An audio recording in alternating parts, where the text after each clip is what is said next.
مجھے پتا ڈر کس بات کا. اگر کسی دن ہوا نا ایسے کہ ہم کھڑے ہیں اور فرشتے ہیں کہ اللہ نے تیرے سے بات ہی نہیں کرنی بھائی, مجھے اس دن کا ڈر ہے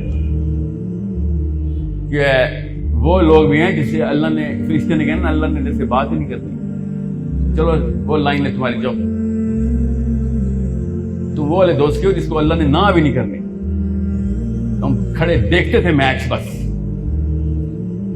یو آر ناٹ پلئنگ, تو باہر کھڑے ہوئے دیکھ رہے تھے. آپ نے وہ ویڈیو دیکھی نہیں پرسوں کی, آپ سے چھوٹی عمر کی لڑکی کے بال پکڑ کے نا وہ یہودی ایسے سیڑھیوں سے کھینچا, دیکھ لی ویڈیو, ایسے پکڑا ہوا اس نے چھوٹی سی لڑکی کو ہماری, اور بالوں سے کھینچ کے سیڑھیوں سے نیچے لے کے اتار رہا تھا.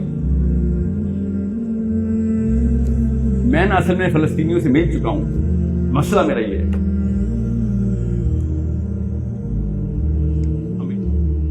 ایٹ یور ایج, اگر آپ کو میں اتنی سی بات بتا رہا ہوں کہ اگر آپ انٹلیکچوئل جہاد ہی نہ کر رہے تو یا تو پیسے دیں, یمن میں بچے مر رہے میرے, فلسطین میں مر رہے, اب تو افغانستان کو بھی ایڈ چاہیے, وہ نچلے درجے کے مسلمان بن جائے.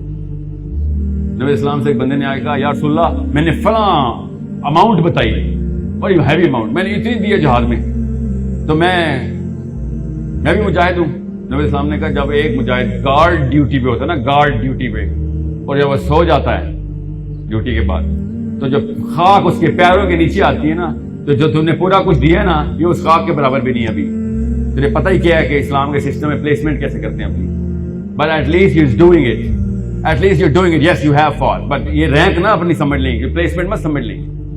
میں آپ کو انٹلیکچوئل جہاد کی بات کر رہا ہوں. آپ کی کیپیبلٹی نہ ہوتی تو یہاں پہ پہنچے نہ ہوتے آپ.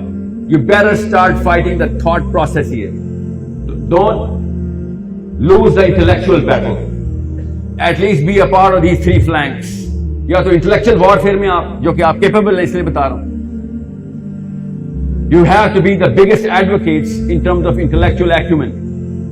آپ کو پتہ ہونا چاہیے مسلمان یہ قبیلوں کی لڑائی اصل میں سائنس کیا پوری اس کی. Where did it start? How did it start? Why did it start? What am I doing about this? آپ کو ہر پاکستان میں ہر 10واں بندہ ایتھیسٹ ہوا ہے, اس کو آپ کو پتا بھی ہے اس بات کا. میں اس لیے تو آیا تھا, تو کہتا ہے ہوا کیا آپ کے ساتھ, آپ کو پتا بھی ہے جنگ چل رہی ہے, بھائی گولیاں چل رہی ہیں, بیٹھے میں چائے آ رہی ہے کہ نہیں, کوئی فوجی کو بھی دیکھے اسے. میں آپ کو بتانے آیا ہوں ہتھیار کدھر کدھر پڑے ہیں, فوج کے یونٹ میں آیا ہوں میں, یونٹ میں فوجی سارے کھڑے بغیر ہتھیاروں کے بیٹھے ہوئے, اور میں کہہ رہا ہوں ہتھیار کدھر ہیں تمہارے, پلاوے کریں سر لنچ ٹائم آنے والا ہے 1:30 بجے پلیز اتر جانا.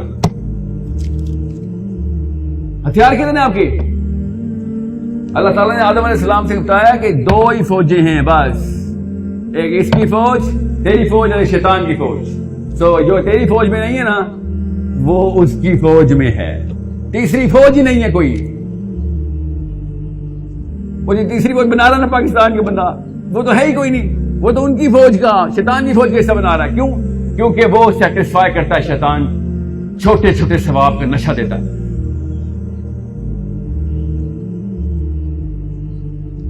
چھوٹے چھوٹے ثوابوں کا نشہ دیتا ہے.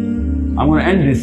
یہ جو نمازی مسلمان ہے نا, نماز کے بغیر تو اب اسلام میں داخل نہیں ہوئے نا. نماز از دا لوئسٹ میرٹ آف اسلام. جو نماز نہیں پڑھتا وہ تو اسلام کو لگتا ہی نہیں ہے, وہ کیا باتیں کرے گا, وہ تو لوئسٹ میرٹ ہے. میں آپ کو, آپ لوئسٹ میرٹ والے بندے ہیں یہاں پہ, آپ H8 یا FG کالج میں بیٹھے ہوئے یہاں پہ, آپ میڈیکل اسکول والے ہو گئے, آپ تو ہائیسٹ میرٹ والے بندے ہیں. یہاں پہ آگے بڑا فخر دکھا رہے ہیں, اور جو اصل میں فخر والی بات ہے وہ تو دکھائیں. Where is your placement in your own identity card which you say I'm a Muslim? Where is it? You want to say I'm a نمازی, sorry, تو آپ تو بچے ہیں میرے, تو 8 سال کا بچہ نمازی ہوتا ہے, آپ نے کیا کر لیا ہے؟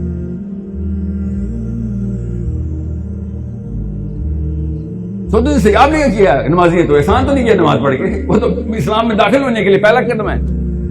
اندر کیا کیا آگے؟ تو یہ نمازی روزگار جو ہے نا, روزے دار, سوری, اس کا کوئی حصہ نہیں ملنا آپ کو. میں بتا رہا ہوں اگر آپ سسٹم کے پارٹ نہیں, اور یہ میں نہیں, یہ فتویٰ بتا رہا ہوں کس کا, علماء کا, کہ جو سسٹم کا پارٹ نہیں ہے نا اس کی نمازیں عقارت ہیں. اور تو جس مقصد کے لیے بیٹھا تھا, purpose of which why you are here, وہ تو نے پورا نہیں کیا اپنے اندر بیٹھ کے جا کے. اس کی اللہ تعالیٰ نے قرآن پاک میں, نبی السلام نے حدیث میں تفصیل نہیں بتا دی کہ فرشتے جب اترے, اللہ نے کہا پتھر مار اس پوری بستی کو, اتنا بڑا پتھر آیا, اس میں چھتری کا پوری لائن لگی ہوئی ہے, فرشتوں نے ایک پتھر اٹھایا ہوا ہے, پوری چھوٹی سی بستی, پنڈی سے بھی چھوٹی, پنڈی تو بہت بڑی بستی ہے, 12 گاؤں جیسی بستی, اس میں پتھر آنا شروع ہو گئے. تو فرشتے نے کہا یا اللہ 3 گھر بچے ہیں ٹوٹل, زاہدین بیٹھے ہوئے ہیں, اور کوئی مارنے. اللہ تعالیٰ نے کہا یہ ان 3 گھروں کے لیے تو پتھر ہے, یہ پتھر ان 3 گھروں میں مارو جا کے, یہ جو اللہ اللہ کر رہے ہیں بیٹھ کے, یہ پاکستانی بیٹھے ہوئے نیچے, کہ تم اس لیے بھیجا تھا اللہ اللہ کرو بیٹھ کے نمازیں پوری کرو اپنی. پوری بستی کافر ہوئی بیٹھی ہوئی ہے, وہ تو یہاں پہ خانقاہیں نہیں کھولی تو نے اپنی. پڑھی ہے نا حدیث, یہ سنی تھی نہیں سنی تھی, آپ سن لی. آپ کو چلے ایسے ویڈیو بنتی ہے پیچھے کہتے سارے صاحب ریفرنس نہیں دیتے, کہاں سے ریفرنس دوں, کوئی پوچھتے نہیں ریفرنس. ان مسلمانوں کو جا کے اللہ نے پتھر مارے تھے فرشتوں نے, اتنے بڑے بڑے پتھر ان 3 گھروں کے لیے تھے, مسلمانوں کے گھروں کے لیے تھے, کہ لعنت ہے تمہارے اوپر. اپنے آپ کو مسلمان نہ کہتے تو بچ جاتے. آج کنفیوز کیے تم نے, اور کنفیوژن کی اینٹیڈوٹ ہے, تھراپی ہے تمہاری, کہ پتھر مارو تمہیں. کنفیوژن پھیلا رہے ہو لوگوں کو کہ this is Islam, no this is not Islam. That's why I'm saying you either a warrior of the right side or the left side. یہ پتھر والی داستان سمجھ آ جائے گی. Okay, make sure you understand. I have very high expectations from women and they always fail me. Okay, کیونکہ اللہ نے آپ کو نرم بنایا تھا نا. صحیح بتاؤں, آپ جب فلسطین کی ویڈیو دیکھتی ہیں نا تو آنسو آتے ہیں. یہ تو فلسطین کی ویڈیو دیکھتے ہیں تو انگوٹھے سے اسکپ ہوتا ہے اور اگلا ڈانس لگا دیتے ہیں. سمجھ رہے ہیں, اتنی طاقت اسلام کی آپ کے اندر چلتی ہے, اور اللہ نے رحم ڈالا ہوا ہے آپ کے اندر.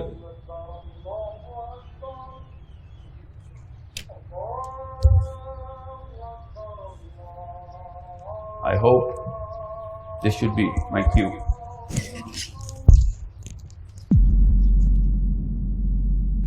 دیکھو کہ اس دنیا میں اس وقت ہو کیا رہا ہے, اور اسی کے لیے وہ حدیث میں سنایا کرتا ہوں. آج تو یہ درس قرآن میں بات آ گئی ہے. وہ حدیث میرے نزدیک آخری چیز ہے.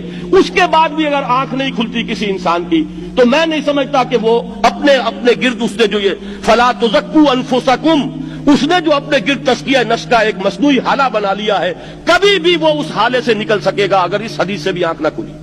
اور وہ حدیث کیا ہے؟ مولانا اشرف علی تھانوی نے اس کو اپنے جو خطبات جمعہ ہیں ان میں نقل کیا ہے. بیہقی کی روایت ہے. اوحى اللہ عز وجل الى جبرائیل علیہ الصلوۃ والسلام ان اقلب مدینہ کذا وکذا باہلھا. اللہ نے حکم دیا حضرت جبرائیل کو فلاں فلاں بستیوں کو الٹ دو اس کے رہنے والوں سمیت. قال فقال, حضور نے فرمایا, اس پر حضرت جبرائیل نے عرض کیا بارگاہ خداوندی میں, ان فیہا عبدک فلانا لم یعصک طرفۃ عین. پروردگار اس بستی کو الٹ دوں, اس میں تو تیرا فلاں بندہ بھی ہے جس نے کبھی پلک جھپکنے جتنی دیر بھی معصیت میں بسر نہیں کی. اب آپ اندازہ کیجئے, یہ جو ہے نا اپنے آپ کو رگڑنا اور مانجنا, اور پوری زندگی رگڑنے میں اور مانجنے میں لگا دینا. ہم بعض بزرگوں کے تذکرے میں سنتے ہیں اتنے اللہ والے تھے کہ ان کا گھوڑا بھی کوئی مشکوک دانہ نہیں کھاتا تھا, اور وہ خود جو ہے وہ انگریز کی عدالت میں بیٹھے ہوئے اور انگریز کی نوکری کر رہے تھے. یہ ہے وہ میکروسکوپک اور مائکروسکوپک کا عدم توازن. طاغوت کی چاکری کر رہے ہیں, انگریز کی ملازمت کر رہے ہیں, انگریز کے قانون کی تنفیذ کے اندر اعلی کار بن رہے ہیں, لیکن ذاتی تقوی اور ذاتی نیکی اور ذاتی للہیت جو ہے اس کا معیار یہ ہے کہ ان کا گھوڑا بھی مشکوک چارہ اور مشکوک کھانا نہیں کھا سکتا.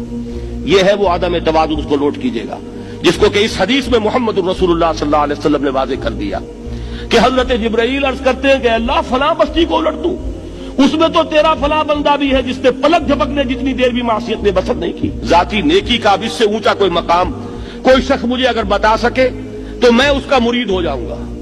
اس سے اونچا کوئی مقام ہوگا کہ آنکھ جھپکنے جتنی دیر بھی کسی نے معصیت میں بسر نہیں کی, ذاتی نیکی کی معراج. لیکن حکم کیا ہوا بارگاہ خداوندی سے؟ قال فقال, حضور نے فرمایا, اللہ تعالیٰ نے حکم دیا جبرائیل کو, اقلب علیہ وعلیہ, الٹو اس بستی کو, پہلے اس بدبخت پر پھر دوسروں پر. کیوں؟ فإن وجهه لم يتمعر في ساعة قط, اس لیے کہ اس کا چہرہ کبھی میری غیرت میں سرخ نہیں ہوا, اس چہرے کا رنگ نہیں بدلا. بے غیرت انسان, بدیاں پھیلتی رہیں, میرے دین کو روندا جاتا رہا, میری شریعت کی دھجیاں بگڑتی رہیں, عوامر کا مذاق اڑایا جاتا رہا. نواہی کے لیے دنیا کے اندر جن چیزوں سے میں نے روکا اس کے لیے فلسفے تراشے گئے, اور یہ لگا رہا مست رکھو ذکر و فکر صبح گاہی میں اسے. یہ سوائے ذاتی اپنے اس اصلاح کے اور ذاتی تقوی کے اور ذاتی نیکی کے اور ذاتی عبادت گزاری کے یہ میدان میں نہیں آیا. اس کا خون نہیں کھولا کبھی, اس کے چہرے کا رنگ متغیر نہیں ہوا, لہذا یہ دوہرا مجرم ہے. یہ ہے وہ تصور جو یہاں پر نوٹ کیجئے. ہاں اس کے یہ معنی بھی نہیں ہے کہ نماز بھی نہیں پڑھ رہے, روزہ بھی نہیں رکھ رہے, اقامت دین کے کارکن ہیں, فرض نماز آ گئی ہے وہ چلی جا رہی ہے, جماعت کا کوئی اہتمام نہیں ہے. اب یہ دو انتہائیں ہیں. ایک انتہا یہ کہ وہ تزکیہ نفس جو ہے اسی میں وہ رگڑنے اور ماننے کا عمل جاری ہے. ایک یہ کہ اس کا سرے سے کوئی تعلق ہی نہیں, اپنی ذات سے بحث ہی نہیں. وہ کیفیت وہ ہو گئی ہے جو یہود کی آئی ہے قرآن مجید میں کہ تامرون الناس بالبر وتنسون انفسکم وانتم تتلون الکتاب. کیا تم لوگوں کو نیکی کا حکم دیتے ہو اور اپنے آپ کو بھول جاتے ہو؟ یہ دوسری انتہا ہے.